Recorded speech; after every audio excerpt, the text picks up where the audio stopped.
down to us from above. We know what they're thinking while we're making love. Hey everybody, Dr. Michelle. Tonight's show is going to be pretty interesting. We're going to be talking about sugar. And for some of us, that's near and dear to our heart. And for me, I really, really liked sugar. And anybody that knows me knows. Ugh, you just could never get enough of it. But I made a conscious decision about 18 months ago to really start watching no added sugar. And it's made a huge difference. I think one of the first things you'll see is there's a huge difference in your overall attitude, not grumpy as much. Your skin tone, I've gone up 2 makeup shades. You'll notice a change, bloating, inflammation.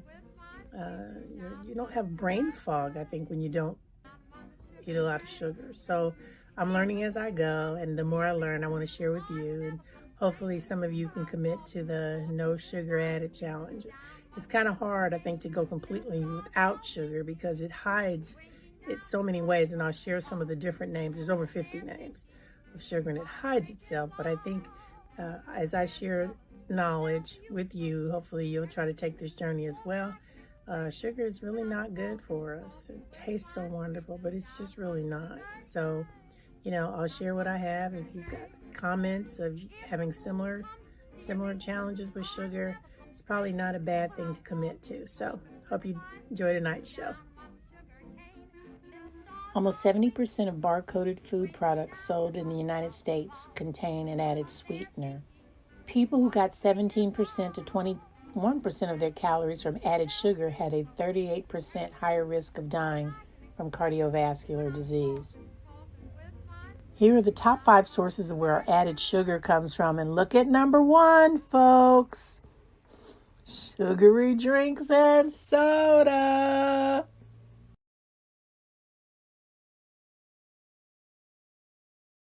Stevia is a natural non-caloric sweetener. It unfortunately has some bitterness that has to be hidden. My favorite stevia is Sweet Leaf, which is blended with inulin. But there are a couple papers that suggest even stevia raises insulin levels, and I can assure you, you don't want to raise your inulin levels.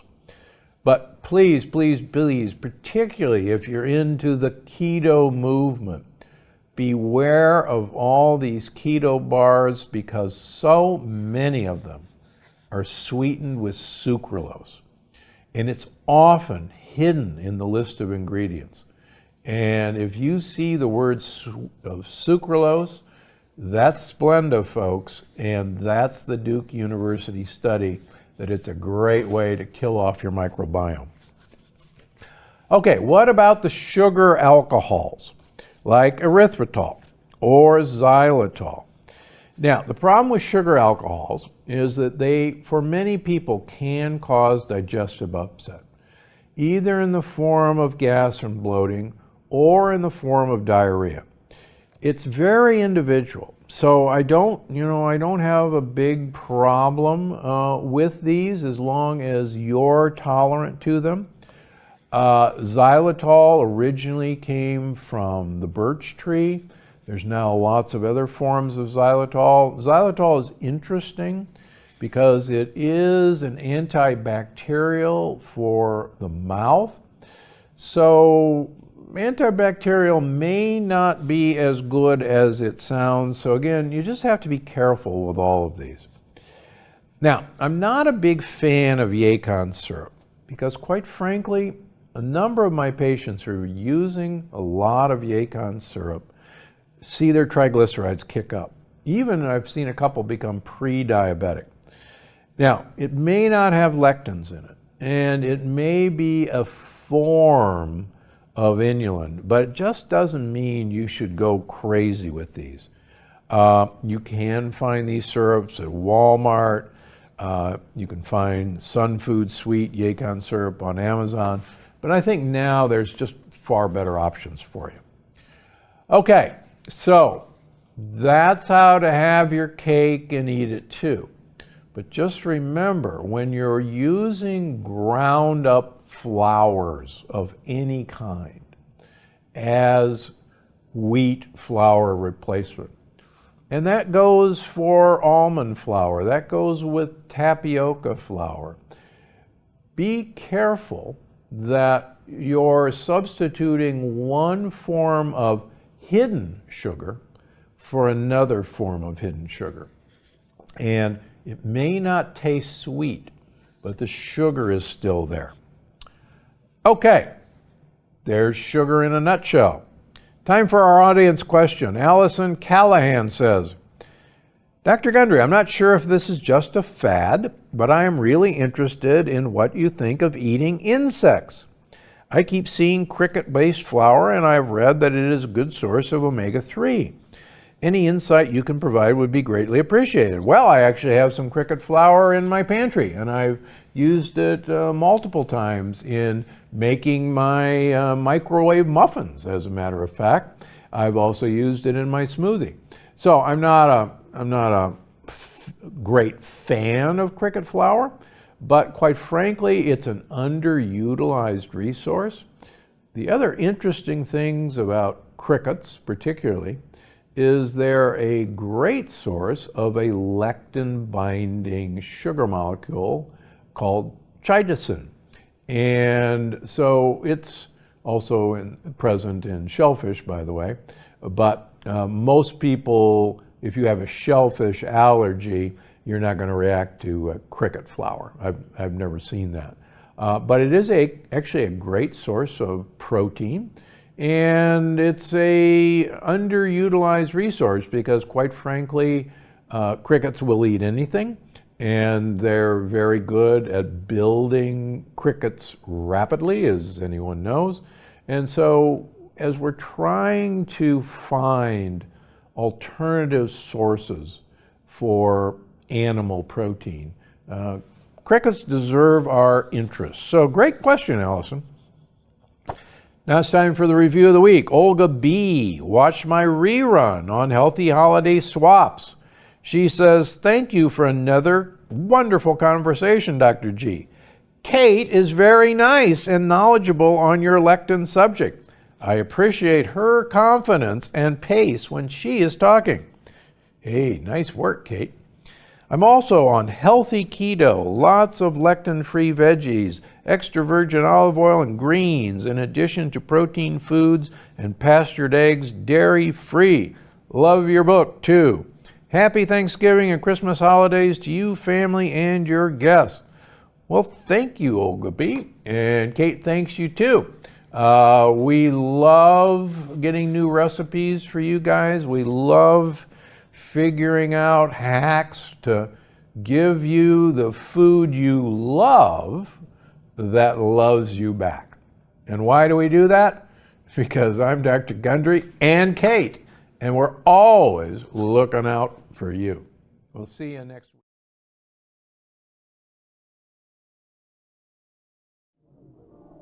Sugar is made from water and air. We can't do it ourselves. The trick of making sugar is a special talent of the vegetable world. And no plant does it more efficiently than the sugar cane. Day by day, the cane takes the water from the soil and the carbon dioxide from the air and stores them in a unique combination that we call sugar. This is Fiji in the South Pacific, where most of the sugar we use in British Columbia is first created. Sugar cane is not grown from seeds, but from cuttings. Long stalks of the mature cane are fed into a special plow, which cuts them into short pieces, and these are planted horizontally in the soil. Every cutting has 3 or 4 buds, and soon after planting, the buds sprout, put down roots, and grow into new plants. For the sugar cane is really a kind of grass, a giant perennial grass which may grow 20 feet tall, with stalks as thick as a man's wrist. Sugarcane needs tropical sunshine and plenty of water, as much as 100 inches per acre. But where conditions are right, it grows fast and high, and in a year or so, the crop is ready for harvesting.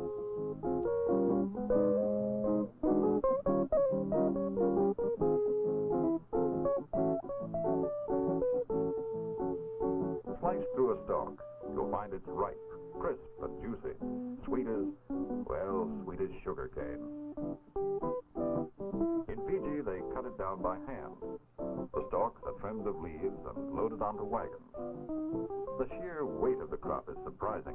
1 acre may produce 60 or 70 tons of cane stalks, and the harvesting makes hot and thirsty work, even for a man on the wagon.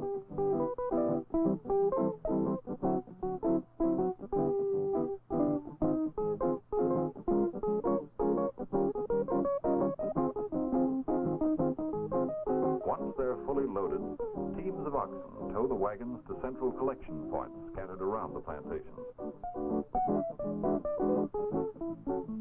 Here they line up on the narrow gauge railway track, waiting for the train that will haul them to the mill. And this year it looks like a bumper harvest.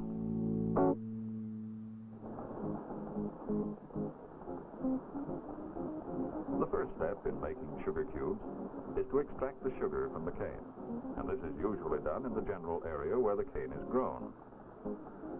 Since the raw sugar will be shipped by boat to many different countries, the cane milling plants are often close to a deep-sea harbor.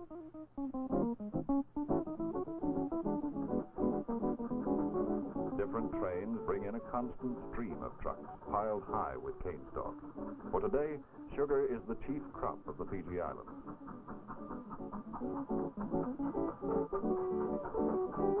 Every load is checked in and weighed, and then hauled into the mill to start its transformation. Some of the processes are intricate and complicated, but the first move is a pushover. The cane is fed between heavy rollers which crush the stalks to squeeze out the juice.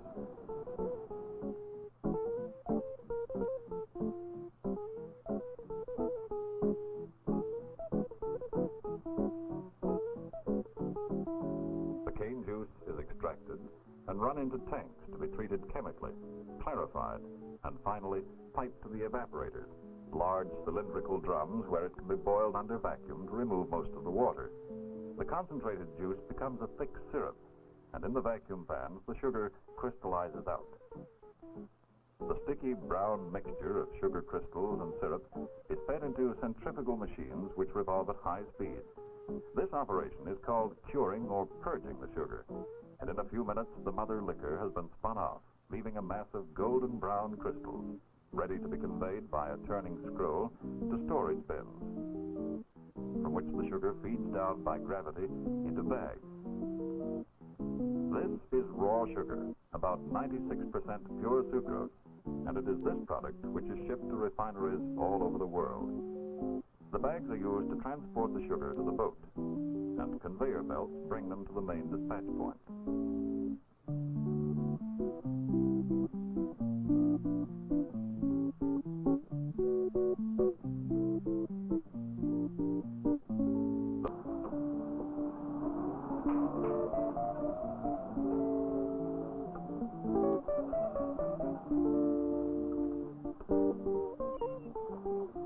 When the bags are on deck, a strong hand slits them open and the sugar cascades into the holds, bedding down for the long journey across the ocean to British Columbia and your breakfast table. In Vancouver, the boats tie up at the sugar refinery's wharf, and from here on, mechanization moves into top gear.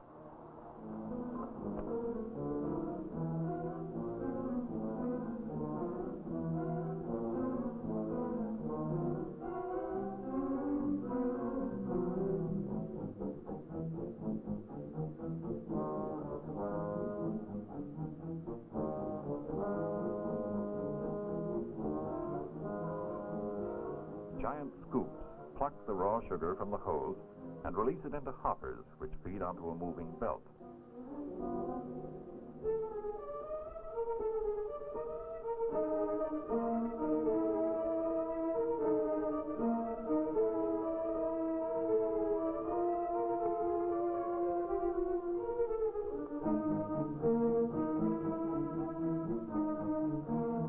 The sugar is carried up to the weigh house, where each hopper load is sampled and accurately weighed.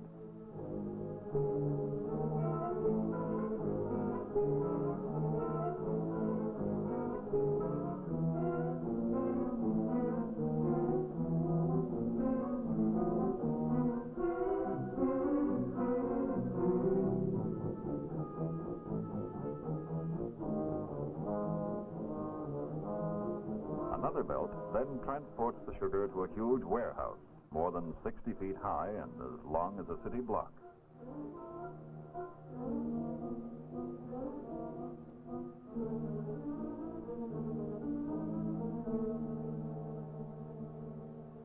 Inside, the sugar is stored in towering mounds, thousands of tons at a time, a gigantic reservoir of raw sugar to keep the refinery in constant production until the next boat arrives.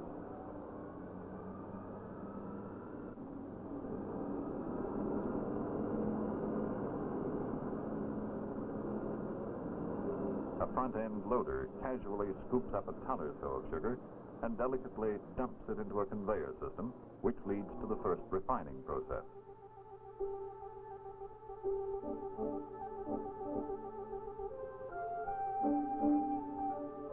Raw sugar is mingled with a hot syrup to form a thick, semi-fluid material called magma.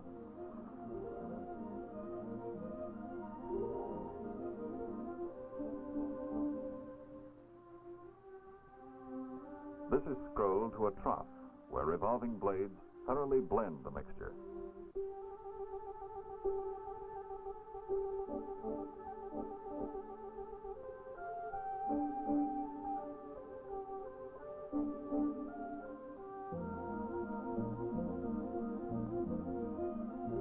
The magma is then fed into a bank of centrifugal machines.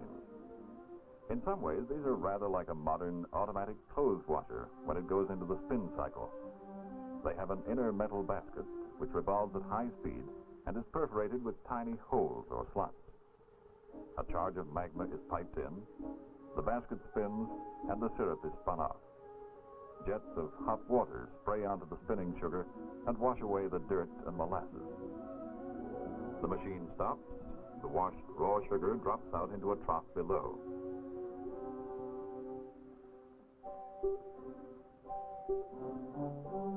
Here it's mixed with hot sweet water and scrolled to the melting tanks, where revolving paddles stir it until the sugar dissolves. This solution is called washed raw liquor. The sweet water used in the melting is a dilute sugar solution of high purity, which is a byproduct of later processes in the refinery. The washed raw liquor is pumped to the filter house, where diatomaceous earth is added to assist the filtration. The mixture is forced into a filter press, where all the suspended impurities are removed and a clear, bright golden solution trickles out of a row of tubes along the drum.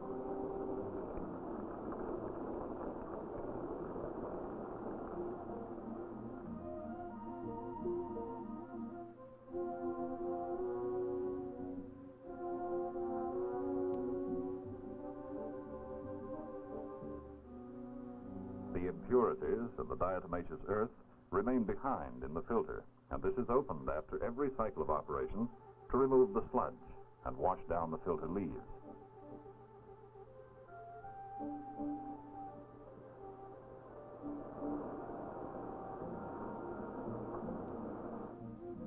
To decolorize the filtered liquor, it is piped into char filters, where it trickles slowly through long columns of bone charcoal. Industrially, this process takes place in closed cast iron cylinders, but it can be watched on a laboratory scale in transparent vessels. The glass jar contains the colored liquor from the filter presses.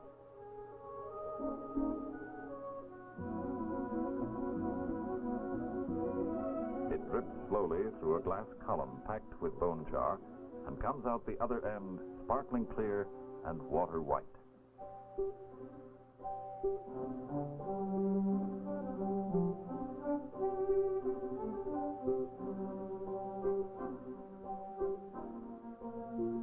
From the char filters, the white liquor flows to the liquor gallery, a kind of railroad junction for sugar solutions.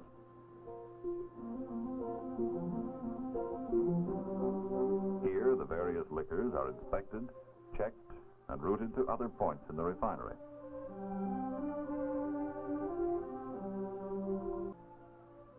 The crystallization proceeds rapidly while a technician watches through an inspection port.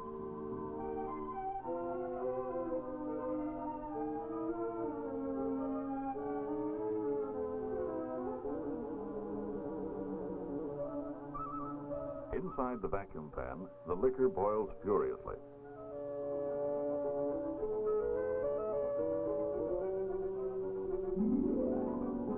And when the process is nearly complete, the pan is sampled and the sample inspected.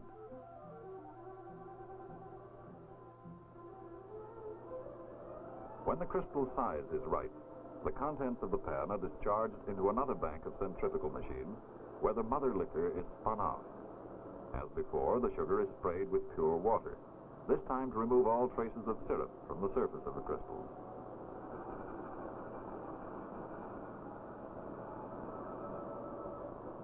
Indicator dials record the cycling of the purging process, while the sugar crystals, almost 100% pure sucrose, spin in the basket.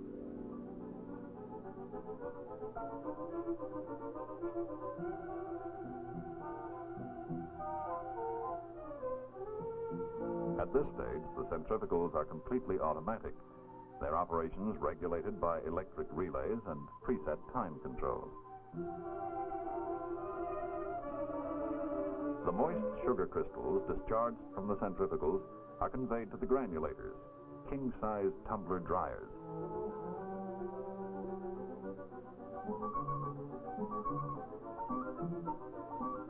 Inside, they are fitted with a series of shallow shelves which alternately lift the sugar and shower it through a current of hot air while the drum revolves. And this is where the final product emerges. Pure white, granulated cane sugar. For sifting on strawberries, for baking a cake, or ready for packing in those familiar 5-pound bags.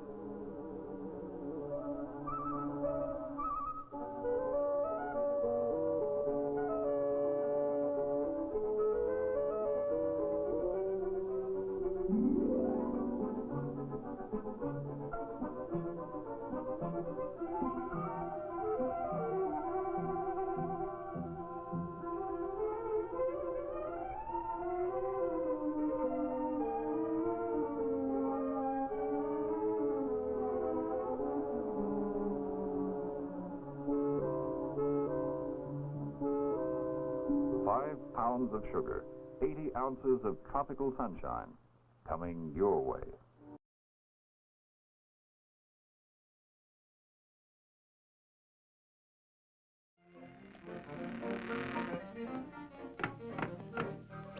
Oh, let's go down the sugar cane. No. All right. Oh, I forgot. My skates. Wise guy. Dr. Gundry, what's the story about honey? Well, there's a simple answer and a complicated one. The simple answer is honey is sugar. And as you probably heard by now, sugar is incredibly dangerous to your health. In fact, it's one of the most poisonous things you can put in your mouth, no matter where it comes from. Yep, whether it's cane-based, maple-based, corn-based, or made by bees, sugar is terrible for your health. Even fruit sugar is problematic, which is why I only suggest eating fruit in season and in moderation. Which is why it kind of surprises me that even though honey is famously a type of sugar, so many people ask me about it each day. Or worse, keep using it, even when the rest of their diet plan is plant paradox perfect. I guess it's because it's got such a healthy reputation. I mean, it's made by bees, and it's been used in natural remedies for years. And I'll be honest, it's not 100% on the no list. Though if you must eat honey, I encourage you to eat less than 1 teaspoon of honey a day. And make it Manuka honey or raw local honey if possible. Why? Well, out of all the varieties of honey out there, Manuka honey has the most potent antibacterial properties. That's why it's actually used topically in wound healing. It's actually been approved by the FDA. It's also got potential for keeping your mouth healthy. Again, that's thanks to those antibacterial properties. And it's great for easing sore throats too. So, if you must eat honey, do it when you're feeling under the weather. And again, just a teaspoon a day max.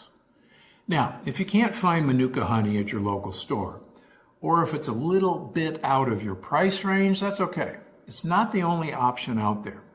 Raw local honey shows potential in helping people deal with pollen allergies. Just find honey made within a few miles of you. If one of your neighbors has a beehive, that's perfect. And if you're suffering from serious allergy issues, your best bet is always seeing an allergist. Honey isn't a magic fix all by itself, but it could help. Plus, like I mentioned, it could help soothe a sore, itchy throat too. And allergy sufferers know what a big deal that is. The honey you find will not only support your health during allergy season, but it will still have antimicrobial, antibacterial properties, just not as potent as Manuka honey. Plus, it's got some great antioxidants in it to support your health from all angles. In fact, the antioxidants in honey have been linked to everything from heart and lung health to immune system function. But honestly, there are other ways to get those benefits too. So treat honey like a special treat or even a medicine, and don't use it every day. Just a teaspoon a day is plenty, and I suggest going with way less than that. And if you're shopping for honey in the store, read your labels carefully. Go for 100% Manuka honey when possible. Just be aware the price point is pretty high. I've seen little jars of it for about 20 bucks a piece. So if you see it at a very reasonable price point, read the label extra carefully before seriously stocking up. And make sure it's pure Manuka, not a blend. It's certainly not honey cut with corn syrup. Food labeling is tricky. That happens. The same goes for raw local honey. Get it from a neighbor or read the label carefully. But other than that, even though honey is sugar, raw local honey or Manuka honey are on the yes list, provided you keep it in moderation, less than a teaspoon a day max. Because I'm Dr. Gundry, and I'm always looking out for you. Sugar cane.